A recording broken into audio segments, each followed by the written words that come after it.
السلام علیکم دوستو، عمان میں غیر ملکی مزدوروں کے لیے لیبر پرمٹ کا اجازت نامہ اب صرف 3 دن میں فراہم کیا جائے گا۔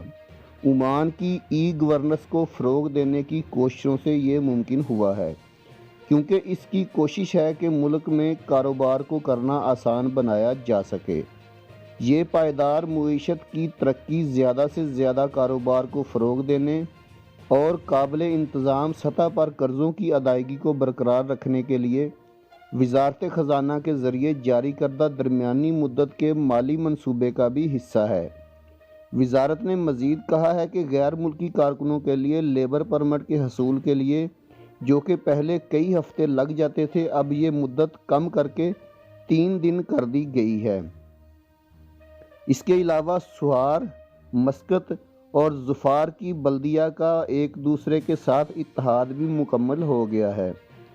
اس کے بعد عمان کی منسٹری آف ہیلتھ نے آج 319 کرونا وائرس کے نئے مثبت کیسز کا اعلان کیا ہے اور گزشتہ 24 گھنٹوں میں 11 لوگوں کی اس وائرس کی وجہ سے اموات واقع ہوئی ہے۔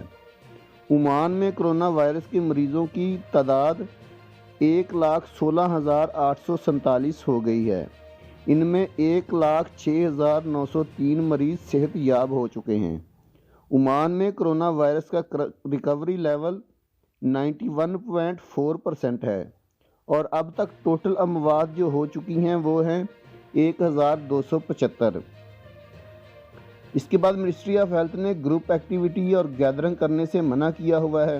ماسک پہننے کا کہا گیا ہے، 2 میٹر کی ایک دوسرے سے دوری رکھنے کا کہا گیا ہے اور ریگولر اپنے ہاتھ کسی اچھے صابن یا ہینڈ سینیٹائزر سے دھونے کا کہا گیا ہے۔ اپنے منہ، ناک اور آنکھوں کو چھونے سے گریز کریں اور بلا ضرورت گھر سے باہر نہ نکلیں۔